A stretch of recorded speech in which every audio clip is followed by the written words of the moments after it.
Black hole, ब्रह्मांड में मौजूद सबसे रहस्यमयी चीज। ब्रह्मांड बड़ा ही अजीब है। अगर पूछा जाए कि ब्रह्मांड में कौन सा पल भारी है तो जवाब होगा ब्लैक होल। ब्लैक होल कल्पनाओं को उड़ान देता है और उन्हें देखने का एहसास वाकई कमाल का है। ब्लैक होल का जबरदस्त गुरुत्वाकर्षण उन्हें ब्रह्मांड की सबसे घातक चीज बनाता है।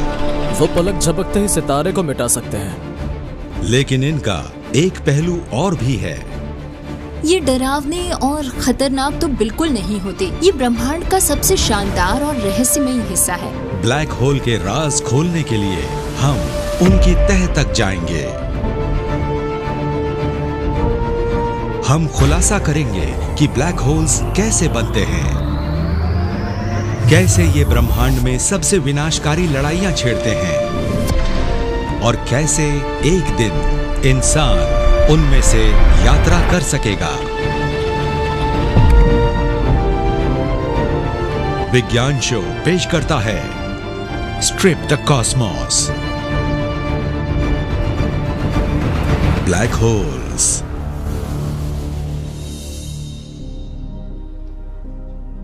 ब्लैक होल्स ब्रह्मांड में मौजूद सबसे शक्तिशाली चीजें हैं जो सारी दुनियाओं को तबाह कर सकती हैं। दशकों से इन्होंने हमें डराया है अपने रहस्य और अंधेरे से। हम ब्लैक होल को ब्लैक क्यों कहते हैं? इसकी वजह यह है कि ब्लैक होल के अंदर से रोशनी बाहर नहीं निकल सकती। यह एक तरफा रास्ता है। रोशनी अंदर तो जा सकती है पर बाहर नहीं आ सकती। अगर आप ब्लैक होल के नजदीक हैं तो वो बहुत ही खतरनाक होगा। ऐसा बहुत सारा मैटर है जो उसमें गिर सकता है। ये मैटर बहुत गर्म होकर तहस नहस हो जाता है। वो असल में ब्रह्मांड के इस अनंत गहरे सुराख में खुद ब खुद गिर जाता है। लेकिन तबाही और उथल पुथल से कहीं ज्यादा रहस्यों को समेटे है ब्लैक होल। जितना ज्यादा हमें ब्लैक होल के बारे में पता चलता है उतना ज्यादा हम समझ पाते हैं कि उनका ब्रह्मांड में होने का एक असली मकसद है। वो एक तरह से अंतरिक्ष की व्यवस्था बनाए रखते हैं। क्या नई खोजें ब्लैक होल को लेकर हमारे नजरिए को बदल सकेंगी? मुझे लगता है कि ब्लैक होल की छवि बदलने का ये सही समय है। ब्लैक होल्स अंधेरे से भी कुछ ज्यादा है।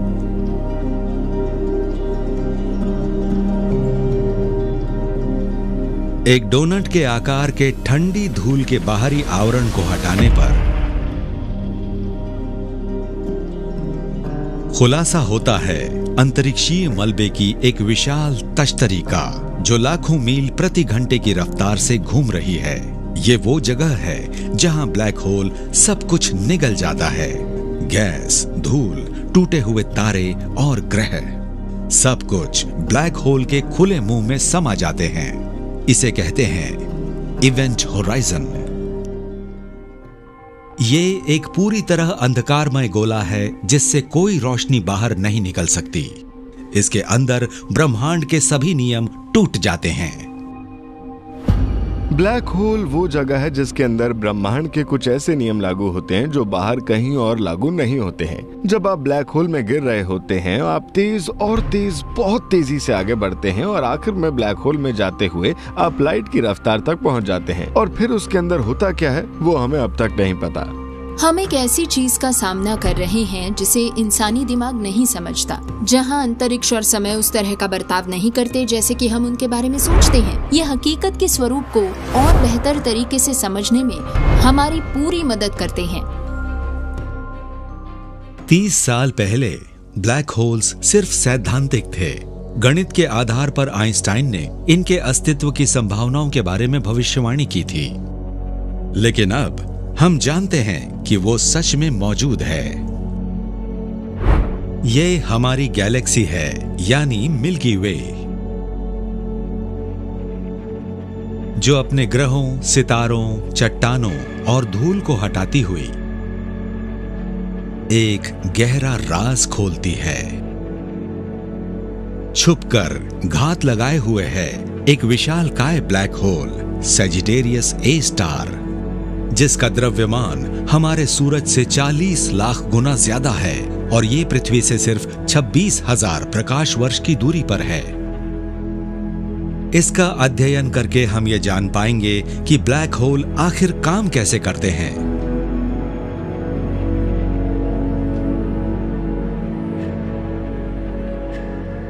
हवाई के सबसे ऊंचे पहाड़ मौना किया की चोटी पर केक ऑब्जर्वेटरी के वैज्ञानिक यही जानने में लगे हैं। Astronomer James like Sagittarius A star का अध्ययन करते हैं। ब्लैक होल का इतना भारी भरकम होना और हमसे इतना करीब होना बहुत अनोखी बात है, क्योंकि बाकी सारे जो इतने विशाल हैं वो बहुत दूर दूसरी गैलेक्सियों में हैं। उनके ऑफिस पहुंचने के लिए 14,000 फुट की ऊंचाई के साथ साथ सीधी चढ़ाई और धूल भरी सड़क से जाना पड़ता है। मुझे टेलीस्कोप से बहुत लगाव रहा है और ये बहुत बड़ी और सबसे अच्छी है। तो अगर आप ब्रह्मांड की मशहूर और बारीक से बारीक चीजों को देखना चाहते हैं तो आपको केक ऑब्जर्वेटरी आना पड़ेगा, वो आपके होश उड़ा देगी। आज जेम्स ने केक का 300 टन का टेलीस्कोप तैयार किया है सेजिटेरियस ए स्टार को देखने के लिए। ये टेलीस्कोप ठीक मेरे पीछे बहुत करीब आ जाएगा। हर रात इसे चलाने के लिए 20 लोगों का मेहनती दल लगा रहता है। ये बहुत ही पेचीदा मशीन है। पृथ्वी के वायुमंडल की लगातार हलचल रोशनी को रोकती है और तारे चमकते हुए दिखाई देते हैं। ये हलचल ही वैज्ञानिकों को आकाशगंगा का साफ नजारा देखने से रोकती है। लेकिन केक के दल ने इस परेशानी का हल निकाल लिया। रात होते ही जेम्स 80 किलोमीटर ऊपर वायुमंडल में एक चमकती लेजर छोड़ते हैं। हम उस लेजर से वापसी की तस्वीरें लेते हैं जो वातावरण से धुंधली हो जाती हैं, बिल्कुल वैसे जैसे कुदरती तारा होता है। दूरबीन के आयनों में थोड़ा बदलाव करने पर जेम्स रोशनी की इस किरण को केंद्रित करते हैं। इसकी बदौलत वो दूरबीन को एडजस्ट करते हैं और आकाशगंगा में मौजूद चीजों की बेहद साफ तस्वीरें हासिल करते हैं। ये एस्ट्रोनॉमी में एक क्रांति है। ये वो टेक्नोलॉजी है जिसका सालों से सपना देखा गया है। इससे बहुत फर्क पड़ेगा। अब हम ऐसी चीजें देख सकते हैं जो पहले कभी नहीं देख सकते थे। जेम्स और उनका दल चौंका देने वाली खोजें कर रहे हैं जो ब्लैक होल के काम करने के तरीके को लेकर हमारी समझ बदल रही है। उन्होंने सेजिटेरियस ए स्टार के करीब एक रहस्यमय चीज का पता लगाया है। इसे G2 कहते हैं। इंटरस्टेलर गैस का एक बादल जिसमें एक तारा हो सकता है। इसका भविष्य अच्छा नहीं है। वैज्ञानिकों का मानना है कि ब्लैक होल इस बादल के एक हिस्से को अंतरिक्ष में फैला देगा और बचे हुए हिस्से को निगल जाएगा। फिर और विशालकाय और शक्तिशाली होता जाएगा।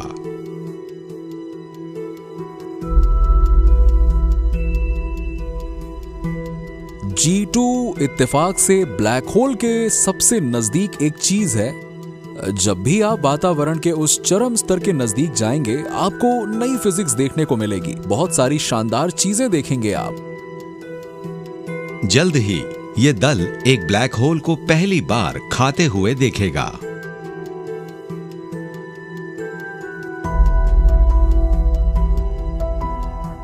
सेजिटेरियस ए स्टार सूरज से 40 लाख गुना ज्यादा विशाल है, लेकिन 30 करोड़ प्रकाश वर्ष दूर 5000 गुना ज्यादा बड़ा एक ब्लैक होल भी है। NGC 4889 नाम की गैलेक्सी की गहराइयों में अब तक का मिला यह सबसे विशाल ब्लैक होल है। ये इतना शक्तिशाली है कि ज्यादा पास आने वाले विशालकाय तारों को भी तार तार कर सकता है। ब्लैक होल को कौन इतनी शक्ति देता है कि वो सब कुछ तबाह कर सके?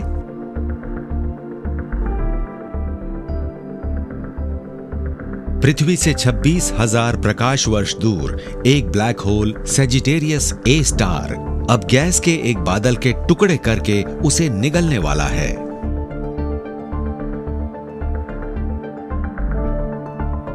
ब्लैक होल में इतनी अपार शक्ति क्यों है और वो कैसे बनते हैं?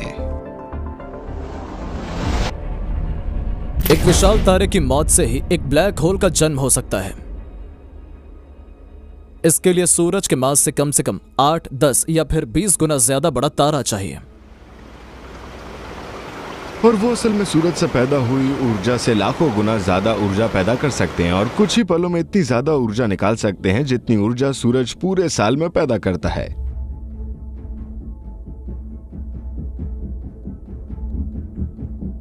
ये बहुत विशाल होते हैं। ब्रह्मांड के सबसे बड़े तारे जैसे ही उनका ईंधन खत्म होने लगता है वो भी खत्म होने लगते हैं। जब वो अपना खुद का वजन संभाल नहीं पाते तो वो टूट जाते हैं ऊर्जा के एक बहुत बड़े विस्फोट के साथ।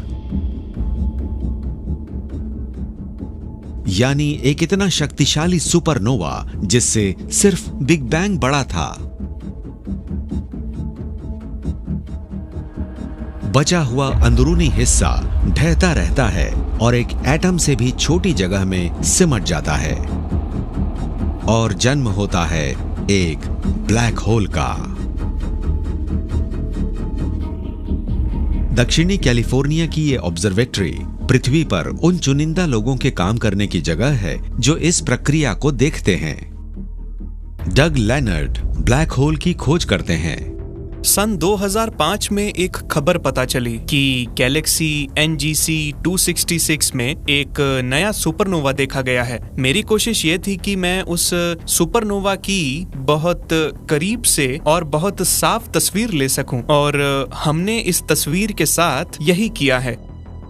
डग ने हबल स्पेस टेलीस्कोप के पुराने रिकॉर्डों को खंगाला और ये पता लगाया कि ये तारा बिखरने से पहले बहुत विशालकाय था। और इसने मुझे बहुत रोमांचित कर दिया था। ये उस तरह का तारा था जो हमारी जानकारी के मुताबिक अपने पीछे एक ब्लैक होल छोड़ देता है। अगर डग अंतरिक्ष में इस जगह पर देखें तो ये बिल्कुल चमक नहीं रहा। और हमारी बेहतरीन अनुमानों और गणनाओं के मुताबिक ठीक यहाँ एक बिल्कुल नया ब्लैक होल है। बढ़िया मौसम है, सुहानी रात है और कोई बादल नहीं। 9 साल की खोजबीन के बाद भी डग को नया ब्लैक होल बनाने लायक कोई दूसरा बड़ा सुपरनोवा नहीं मिला है। अब वो ब्रह्मांड के सबसे बड़े ब्लैक होल का अध्ययन करते हैं जो सेजिटेरियस ए स्टार की तरह सूरज के द्रव्यमान से लाखों गुना बड़े हैं। बेहद विशालकाय ब्लैक होल।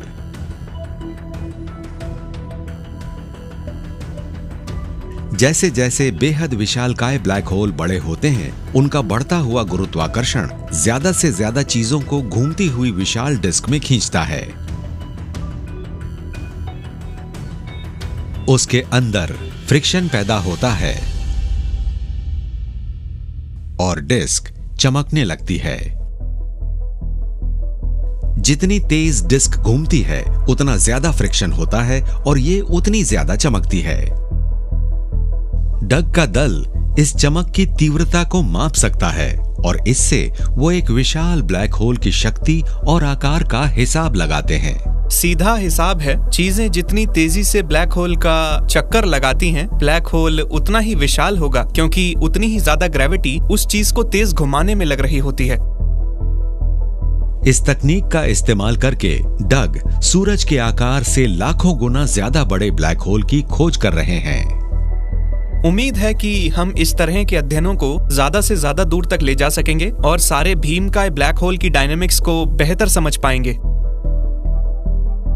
ब्लैक होल ब्रह्मांड के छुपे रुस्तम है, लेकिन अति विशाल ब्लैक होल को बहुत दूर चमकती रोशनियों से जोड़ा जाता है। 1960 के दशक में जब लोग रेडियो टेलीस्कोप्स और एक्स-रे टेलीस्कोप्स का रुख आसमान की तरफ कर रहे थे तो उन्हें ऊर्जा की शक्तिशाली स्रोतों का पता चल रहा था। वैज्ञानिकों ने उन्हें क्वेज़ार्स का नाम दिया। वो धमाके नहीं थे, सिर्फ बहुत तेज रोशनियां थीं, जिन्होंने सभी गैलेक्सियों की चमक फीकी कर दी। जब हमें पहली बार एहसास हुआ कि क्वेज़र्स वाकई कितने चमकदार थे, हम उनकी ऊर्जा की वजह नहीं जान पाए। इतनी जरा ऊर्जा सोचिए, कैसे बन आपको रही ऊर्जा है? का एक स्रोत मिला जो आप जानते हैं कि बहुत दूर है और बहुत ही चमकदार भी है। इसका मतलब है कि वो बहुत ही शक्तिशाली है। वो यकीनन बेहद चमकदार होगा।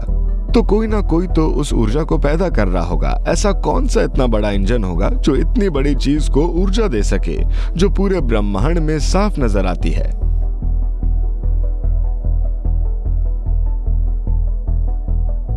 वो इंजन है एक बेहद विशाल ब्लैक होल। अगर बहुत सारा तत्व इसके मुंह में भर जाता है तो टकराव इतने जबरदस्त होते हैं, बहुत विशाल मात्रा में ऊर्जा छोड़ते हैं।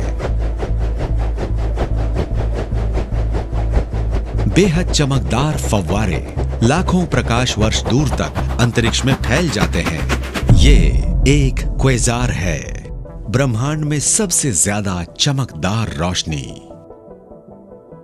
ब्लैक होल इतने बड़े भक्षक होते हैं कि वो एक राक्षस की तरह खाते हैं। जो कुछ भी वो खाते हैं वो सब अंदर ही खत्म नहीं होता, ज्यादातर हिस्सा उगल दिया जाता है और इतने जबरदस्त तापमान पर वो गर्म हो जाता है और वो तत्व बहुत तेज चमकने लगता है। जैसे ही मैटर इस विशालकाय गुरुत्वीय कुएं से होकर ब्लैक होल में गिरता है, ऐसा लगता है जैसे ये पार्टिकल एक्सीलरेटर में हो। इसकी रफ्तार बहुत तेजी से बढ़ती है, ये गर्म होने लगता है और चमकता है और अचानक आप इन चीजों को पूरे ब्रह्मांड में देख सकते हैं। कुछ क्वेज़ार्स बहुत लंबे होते हैं।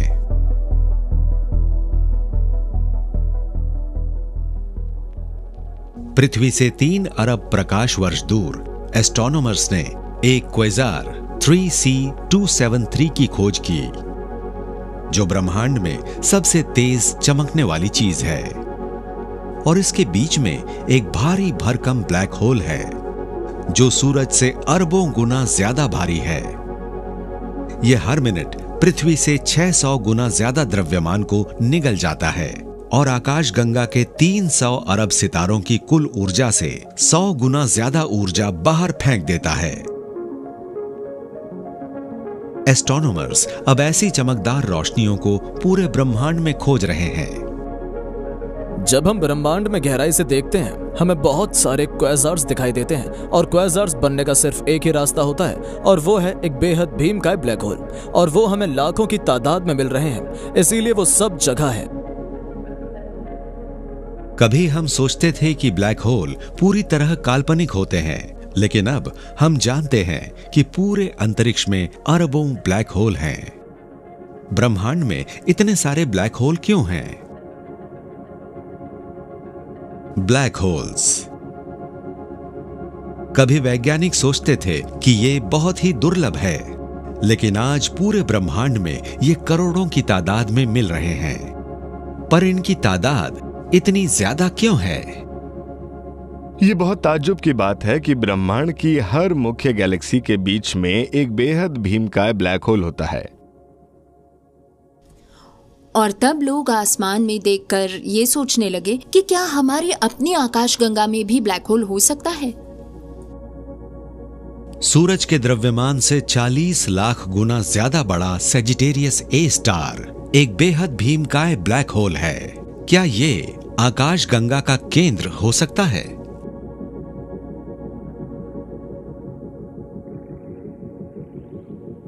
लॉस एंजलिस में वैज्ञानिकों के एक दल ने इस सवाल का हल ढूंढा।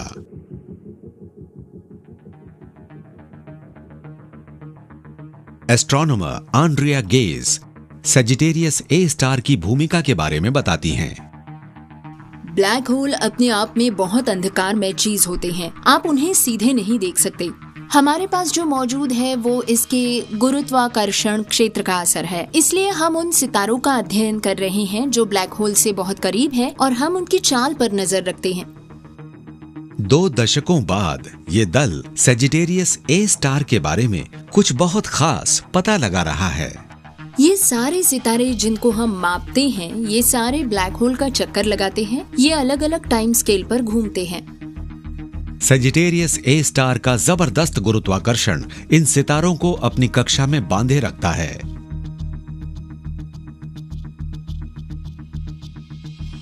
आकाशगंगा में धूल और गैस को हटाकर देखा जाए तो पाएंगे कि ये तारे अकेले नहीं हैं।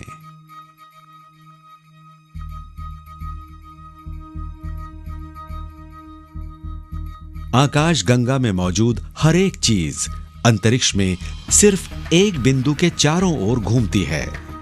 वो है बेहद विशालकाय black hole Sagittarius A star,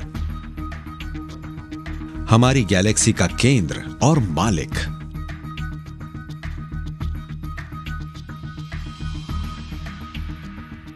ये पृथ्वी से 26,000 प्रकाश वर्ष दूर है, लेकिन इतनी दूरी पर भी हम इस विशालकाय ब्लैक होल की पकड़ से बच नहीं सकते।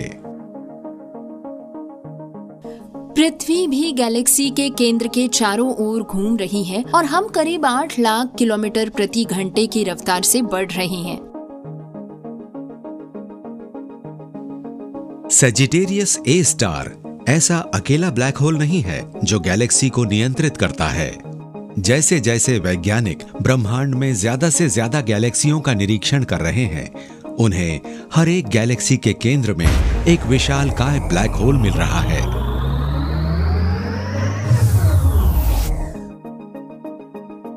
दुर्लभ होने की बात तो दूर, ये विशालकाय ब्लैक होल हर जगह है। दिखाई देने वाले ब्रह्मांड में लाखों करोड़ों गैलेक्सियां मौजूद हैं और हर एक गैलेक्सी के केंद्र में एक विशालकाय ब्लैक होल है। ये वाकई कमाल है। लेकिन ये ठीक भी है।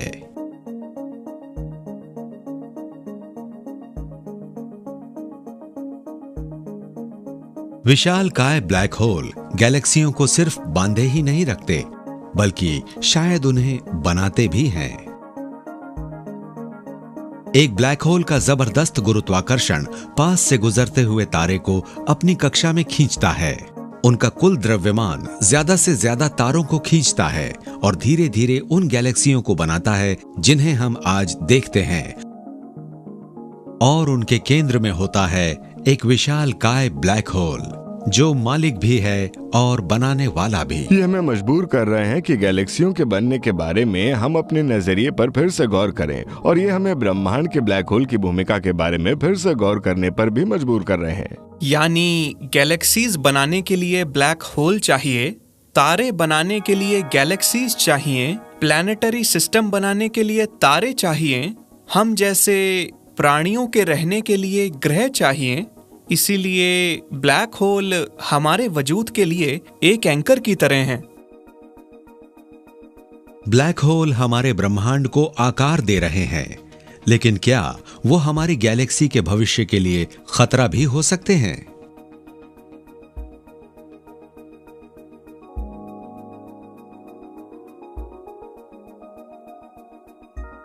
भले ही हमारा ब्रह्मांड एक बहुत शांत और स्थिर जगह लगता है, लेकिन जैसा दिखता है वैसा होता नहीं। जब हम पृथ्वी से अंतरिक्ष को देखते हैं तो वो बहुत सुंदर और शांत दिखाई देता है, लेकिन वहां ऊपर बहुत उथल पुथल मची हुई है। तारे टूट रहे हैं, गैलेक्सियां टकरा रही हैं, इसलिए मैं खुद को एक नाटकीय ब्रह्मांड से पूरी तरह घिरा हुआ पाती हूँ। हमारी गैलेक्सी मिल्की वे ब्रह्मांड में होने वाली एक सबसे नाटकीय घटना की तरफ बढ़ रही है।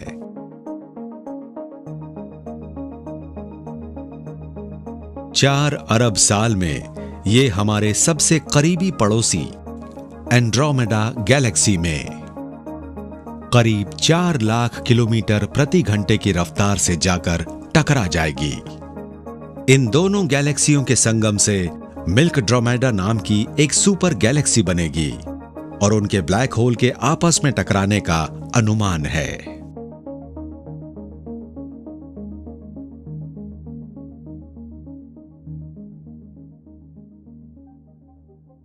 पूरे ब्रह्मांड में ब्लैक होल का टकराना बहुत आम है, लेकिन उनके अंधकारमय होने की वजह से यह देख पाना नामुमकिन है कि इन टक्करों के दौरान क्या होता है। जेम्सन रॉलिंस इन टक्करों को ढूंढते हैं। ये ब्लैक होल की तरफ देखते नहीं, बल्कि उन्हें सुनते हैं। ये इनके कान हैं, लाइगो, $1 अरब की लागत से बना सुरंगों और लेजरों का जाल। हम ब्रह्मांड में एक नए दरवाजे को खोलने जा रहे हैं। हम ब्रह्मांड को कुछ इस तरह से सुनने जा रहे हैं जैसे हमने पहले कभी नहीं सुना। ब्लैक होल के जबरदस्त गुरुत्वाकर्षण से अंतरिक्ष की बनावट में तरंगे बनती हैं। इंटरनेट से जुड़ने पर लाइगो इन गुरुत्वाकर्षण तरंगों को सुन सकेगा। लाइगो एक एल आकार का उपकरण है जिसके एल के आर्म के जोड़ करीब 4 किलोमीटर लंबे हैं और हम असल में आर्म के अंदर लेजर बीम छोड़ते हैं। ऐसा करने के बाद हम बहुत ही सटीकता से आर्म में जगह की लंबाई को नाप सकते हैं। जब एक गुरुत्वाकर्षण तरंग करीब आती है तो वो उस जगह को बहुत हल्का सा सिकोड़ती है और फिर फैला देती है और हम उसे नाप सकते हैं। यह बहुत बारीक हलचल है, एक परमाणु की चौड़ाई से भी कम। इसलिए लाइगो के वैज्ञानिक अत्याधुनिक शीशे लगा रहे हैं और हर शीशे की कीमत लाखों डॉलर है। ये वो शीशा है जो इस आर्म की शुरुआत में लगा है, जो बाहर इस दिशा में जाता है और इसीलिए लेजर बीम इस शीशे और आखिरी छोर पर लगे शीशे के बीच उछलती है और बार बार ये प्रक्रिया दोहराती है। तो ये बहुत जरूरी है। पूरे उपकरण में ये बहुत अहम हिस्सा है। ये वो चीजें हैं जो हमें गुरुत्वाकर्षण तरंगों के प्रति और संवेदनशील बनाती हैं। आर्म की लंबाई बढ़ाने पर लाइगो की संवेदनशीलता और बढ़ जाती है, लेकिन इससे इंजीनियरिंग से जुड़ी बड़ी परेशानी खड़ी हो जाती है। हम जितने लंबे आर्म बनाएंगे, हमें पृथ्वी की सतह की गोलाई का भी हिसाब लगाना पड़ेगा। अगर आपके पास 2 शीशे हों जो बहुत करीब हों तो वो एक दूसरे के आमने सामने सीधे टंगे रहेंगे, लेकिन जैसे ही हम आर्म की लंबाई बढ़ाते हैं, शीशे कोने पर लटकना शुरू हो जाते हैं क्योंकि उसका रुख पृथ्वी के केंद्र की तरफ होता है और इसीलिए इस 4 किलोमीटर लंबी दूरी के लिए हमें उसकी भरपाई करनी पड़ेगी और उसके लिए ये पक्का करना होगा कि शीशों का रुख सीधे एक दूसरे की तरफ ही हो। पर कुछ ही महीनों में जब दल लाइगो को तैयार कर लेगा, वो ब्लैक होल के टकराने की आवाज को सुन सकेंगे। जब वो एक दूसरे के चारों ओर एक ही दर से चक्कर लगा रहे होते हैं तो ऐसी आवाज आती है, ही। लेकिन जैसे ही वो गुरुत्वाकर्षण तरंगे छोड़ते हैं तो बहुत पास आ जाते हैं। वो तेजी से घूमते हैं और सिग्नल की पिच और एम्पलीट्यूड बहुत बढ़ जाती है। फिर एक ऐसी आवाज आती है जो है ही, जब तक कि वो टकराकर फट नहीं जाते। जो आवाजें वो सुनेंगे वो असली घटना की बेहद हल्की गूंजें होती हैं। एक ब्लैक होल की टक्कर की भीषणता सोच से परे है। गर्म और घने अंतरिक्षीय मलबे के बीम के आकार के बादल के अंदर ब्लैक होल हुकूमत की जंग लड़ते हैं। पास आते आते उनकी रफ्तार बढ़ती चली जाती है। आखिरकार वो आपस में टकराते हैं और एक विशाल शॉक वेव छोड़ते हैं जो ब्रह्मांड को चीरती हुई जाती है। ये कहना मुश्किल है कि जब पहला सिग्नल आएगा तो मैं कैसा महसूस करूंगा। मेरा मतलब है कि मैं अपने पूरे करियर में इसी पर काम करता रहा हूं और हाँ, बहुत ही कमाल का एहसास तो होगा ही और बहुत बड़ी पार्टी तो होगी। लेकिन अगर लाइगो ब्लैक होल की टक्कर पर हमारे सिद्धांतों को सही साबित कर देता है तो हमारी गैलेक्सी का भविष्य चिंताजनक है। जब मिल्की वे और एंड्रोमेडा के केंद्रों पर स्थित ब्लैक होल एक दूसरे में समाएंगे तो वो एक दानव को जन्म देंगे। एक इतना शक्तिशाली ब्लैक होल जो लाखों तारों को निगल जाएगा। बचने वाले नए मालिक के तहत भारी उठापटक का सामना करेंगे।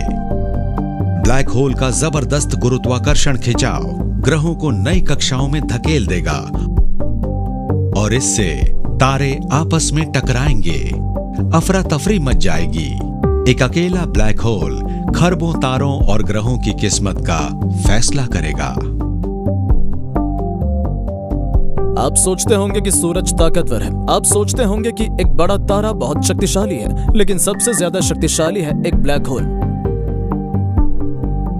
वैज्ञानिकों ने पता लगा लिया है कि ब्लैक होल कैसे गैलेक्सियों को बनाते और उनके भविष्य को नियंत्रित करते हैं। लेकिन एक बड़ा रहस्य अभी भी कायम है, ब्लैक होल की गहराइयों में।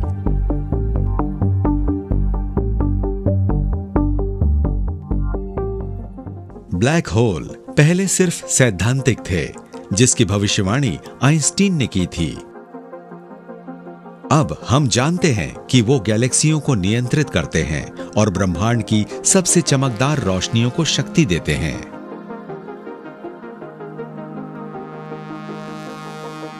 लेकिन उनमें अब भी एक राज छिपा है जिसे आइंस्टाइन भी नहीं देख पाए। क्या होगा अगर हम इवेंट होराइजन के अंदर जाएं? उस सीमा रेखा के अंदर जो एक ब्लैक होल को घेरे हुए है, जिससे रोशनी नहीं निकल सकती। मुझे लगता है कि ये बहुत शानदार अभियान होगा। उस तरह की चीज को जानने का ख्याल मेरे हिसाब से भविष्य के एस्ट्रोनॉट्स के लिए एक बेहतरीन मौका होगा। अब हमें इस बात की अच्छी समझ है कि ब्लैक होल के बाहर क्या होता है, लेकिन हम ये नहीं जानते कि उस आखिरी सेकंड में क्या होता है, एकदम ऐन वक्त पर, जब आप उस वापसी की हद को पार करके इवेंट होराइजन में पहुंचते हैं। स्कॉटलैंड में एक बेजोड़ एक्सपेरिमेंट का मकसद ये पता लगाना है कि इवेंट होराइजन के पार क्या है। ये डैनिएले फाशियो के दिमाग की उपज है। ये वो क्षेत्र है जिसके बारे में खोज नहीं की गई और यहाँ हम अपनी जानकारी की सीमाओं को बढ़ा सकते हैं। वो टेलीस्कोप इस्तेमाल नहीं करते, वो एस्ट्रोनॉट भी नहीं है, फिर भी वो अपनी लैब में ब्लैक होल बनाते हैं। उनका मुख्य इंग्रेडिएंट रोशनी है। हमारे पास बहुत ही शक्तिशाली लेजर हैं जो लाइट को फ्लूइड की तरह बर्ताव करने और बहने के लिए मजबूर करती हैं।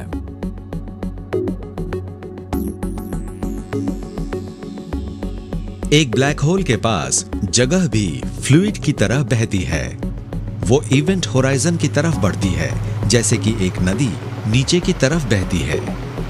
बहते हुए पानी की कल्पना कीजिए और आप उसके बहाव के विरुद्ध तैरने की कोशिश कर रहे हैं।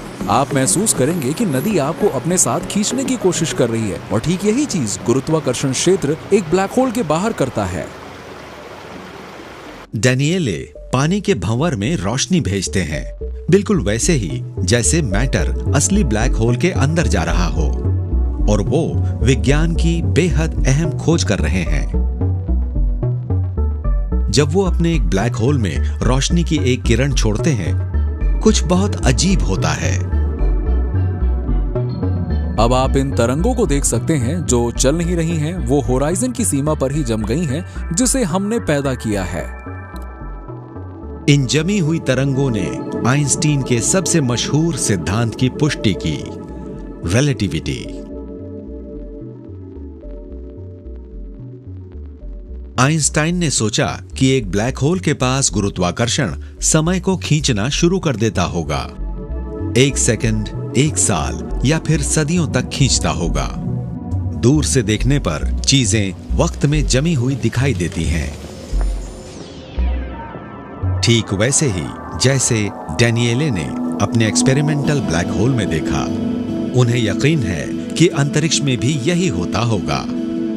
अगर आप बहुत बहुत दूर से एक अंतरिक्ष यान या फिर किसी शख्स को ब्लैक होल में गिरते हुए देखते हैं, तो अब असल में आप उस शख्स को इवेंट होराइजन को पार करते हुए कभी नहीं देख पाएंगे। आप उसे इवेंट होराइजन की तरफ जाता हुआ देख सकते हैं। समय जो हमें दिख रहा है वो धीमा हो जाएगा और हम उसे धीमा होते हुए देखेंगे और इवेंट होराइजन पर उन्हें हमेशा के लिए जमते हुए देखेंगे। लेकिन अंतरिक्ष यान में बैठे एस्ट्रोनॉट को समय खिंचता हुआ महसूस नहीं होगा। वो गुरुत्वाकर्षण में वैसा ही बदलाव महसूस करेंगे जैसा कि उनके आसपास का माहौल है। उनके लिए समय सामान्य ही बीतेगा, जबकि गुरुत्वाकर्षण उन्हें इवेंट होराइजन की तरफ धकेल देगा। आइंस्टाइन को भी नहीं पता था कि आगे क्या होगा, लेकिन डैनिएले को लगता है कि उनका एक्सपेरिमेंट एक दिन इस वैज्ञानिक रहस्य को सुलझा देगा। ये ऐसा है जैसे कि एक असली ब्लैक होल के गोले की एक फांक हो। इससे वो इवेंट होराइजन के पार देख सकते हैं और ब्लैक होल के अंदर की कार्यप्रणाली को पहली बार साबित कर सकते हैं। ये बहुत अच्छा है। मैं समझता हूं कि यहीं पर सारी नई फिजिक्स छुपी हुई है। इस नई वैज्ञानिक जानकारी से हम आखिरकार ये समझा पाएंगे कि ब्लैक होल के अंदर क्या होता है। फिलहाल इवेंट होराइजन के पार क्या है, ये एक राज ही है। कुछ को लगता है कि वहां धधकती आग है। वहाँ एक सुरक्षा दीवार हो सकती है जो सब कुछ अंदर खींच लेती है। वो सब कुछ आपस में टकराने की वजह से एक बड़े धमाके में भाप बन जाते हैं। दूसरे कयास लगाते हैं कि ये एक सिंगुलैरिटी है। ये वो जगह है जहाँ सारा स्पेस और समय एक अकेले बिंदु में सिमट जाता है और समय भी रुक जाता है, जिसे सोचना भी पागलपन है। जबकि कुछ सोचते हैं कि ब्लैक होल दाखिल होने वाली हर चीज को निगल जाता है। अगर आप एक ब्लैक होल में कदम रखते हैं तो आपके पैर पर गुरुत्वाकर्षण बल आपके सिर के गुरुत्वाकर्षण बल से बहुत ज्यादा होगा और फिर आप एक लंबी और पतली पट्टी में खींचते चले जाएंगे और आखिर में आपके अणु बिखर जाएंगे, आपके परमाणु बिखर जाएंगे और असल में आप एक ब्लैक होल में भाप की पतली पट्टी बनकर जाएंगे। ब्लैक होल्स समझ को झुठलाते हैं, लेकिन सैद्धांतिक रूप से वहां और भी कुछ अजीब हो सकता है। एक ब्लैक होल का उलट, एक व्हाइट होल। ये मैटर अंदर लेने के बजाय उसे बाहर फेंकते हैं, ऊर्जा के एक बड़े ज्वालामुखी के रूप में। व्हाइट होल मानवता के लिए एक नए आयाम खोल सकते हैं। ब्लैक होल और व्हाइट होल की एक सबसे बड़ी खास बात यह है कि वो एक साथ मिलकर कभी कभी एक वर्म होल बना सकते हैं, और जब ऐसा होता है तो आप ब्रह्मांड में एक जगह से ब्लैक होल में दाखिल हो सकते हैं और व्हाइट होल से किसी दूसरी जगह निकल सकते हैं। इसका मतलब यह है कि ब्लैक होल आपको अंदर खींचता है और व्हाइट होल आपको बाहर फेंकता है। अगर इन पुलों का वजूद है तो वो एक बहुत शानदार मौका देते हैं। क्या हम इन वर्म होल की यात्रा कर पाएंगे? और यह सफर कैसा होगा? कभी वो साइंस फिक्शन राइटर का सपना थे, लेकिन वैज्ञानिकों का मानना है कि वर्म होल सच में होते हैं और वो अंतरिक्ष की खोजबीन में क्रांति ला सकते हैं। वर्म होल की खासियत यह है कि हम उसकी बदौलत फौरन असीम दूरियां तय कर सकते हैं। मान लीजिए कि मुझे अपना सफर शुरू करके मिल्की वे गैलेक्सी से, जो कि पेपर के इस कोने पर है, जाना है एंड्रोमेडा गैलेक्सी, जो कि पेपर के इस कोने पर है। ये 20 लाख प्रकाश वर्ष दूर है। अगर मैं लाइट की रफ्तार से भी यात्रा करूं तो मुझे 20 लाख साल लग जाएंगे, लेकिन एक वर्म होल से आप स्पेस को इस तरह से मोड़ सकते हैं और आप जा सकते हैं इस तरफ से उस तरफ तक लगभग बिना कोई वक्त गवाए।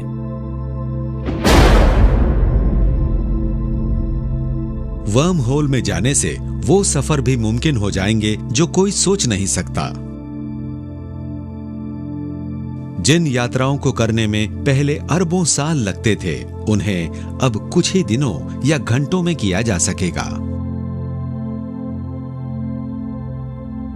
अंतरिक्ष को चीरता हुआ यह व्हाइट होल आपको एक झटके में बिल्कुल नई और शायद नए समय में भी पहुंचा देगा, अगर हम तकनीकी रुकावट को पार कर लें। दिक्कत यह है कि जैसे ही आप वर्म होल के मुंह में दाखिल होते हैं, वो बिखर जाता है। ये साबुन के बुलबुले के अंदर जाने जैसा है और उस बुलबुले में छेद करते ही वो फूट जाता है। तो कई वैज्ञानिक हैं जो कहते हैं कि हाँ, शायद कोई रास्ता हो जिससे हम इसे गायब होने से रोक सकें। आप क्या करेंगे अगर आप एक रेस्टोरेंट में हो, आपकी मेज हिल रही हो और आपकी ड्रिंक छलक रही हो, तो फिर आप उसके नीचे कुछ ऐसा लगा देंगे कि वो हिले ना और वो एक जगह टिक जाए। ये मुमकिन है कि शायद ऐसा ही कुछ वर्म होल के लिए भी होता हो। ब्रह्मांड छोटे छोटे कणों से भरा हुआ है, जैसे इलेक्ट्रॉन और प्रोटॉन। जब वो मिलते हैं तो वो ऊर्जा के क्षणिक विस्फोट करते हैं। वैज्ञानिक उन्हें वर्चुअल पार्टिकल कहते हैं और ये मानते हैं कि पावर में ये आवेश वर्म होल को खोल सकता है। सुनने में यह साइंस फिक्शन जैसा लगता है, लेकिन लॉस एंजलिस के वैज्ञानिकों का एक समूह इस समस्या को सुलझा रहा है। उमर मुहिद्दीन ऐसे उपकरण बना रहे हैं जिससे उन्हें उम्मीद है कि वो इंसानों को वर्म होल में दाखिल करा सकते हैं। इस तरह की रिसर्च करना बहुत ही अच्छा लगता है। इससे बहुत हौसला बढ़ता है और नई खोजें करने का मौका भी मिलता है। मतलब ये रिसर्च करने में एक अलग सुकून मिलता है।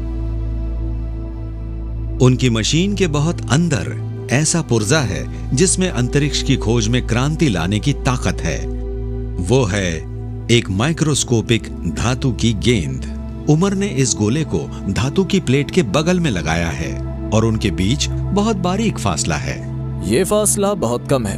इस मामले में 1 माइक्रोन के बराबर, जो कि लगभग आपके बाल की चौड़ाई का 50वां हिस्सा है। मतलब ये फासला ना के बराबर है। ये बारीक फासला वर्चुअल पार्टिकल को पकड़ लेता है और उमर को लगता है कि हम इन ऊर्जा के विस्फोटों का इस्तेमाल वर्म होल को खोलने में कर सकते हैं। ये एक अध्ययन का क्षेत्र है जिसे हम समझने की कोशिश कर रहे हैं। एक फिजिकल फिनोमिना है और कुदरत की खूबियां हैं जो अभी तक बहस का मुद्दा है, और ये काफी दिलचस्प चीज है।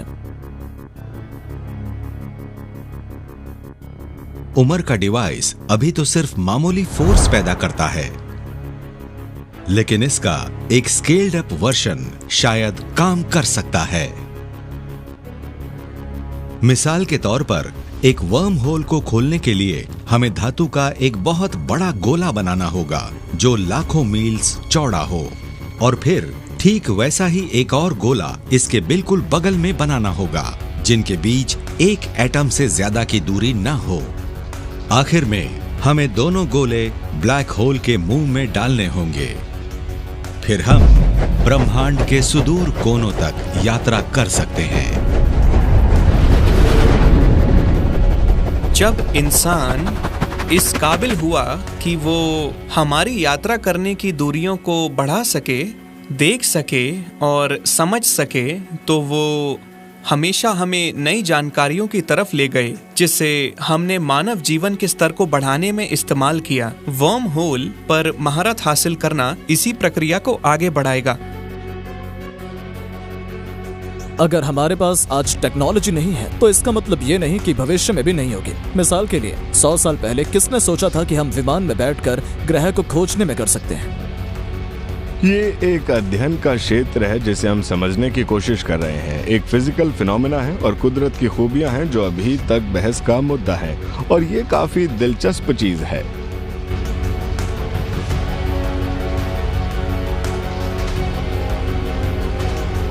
वो गैलेक्सियों को बनाते और काबू करते हैं, ब्रह्मांड में व्यवस्था बनाए रखते हैं, और हो सकता है कि एक दिन वो हमें ब्रह्मांड के सुदूर कोनों तक पहुंचा सके। ब्लैक होल से डरने के बजाय शायद हमें उन्हें पसंद करना सीखना चाहिए।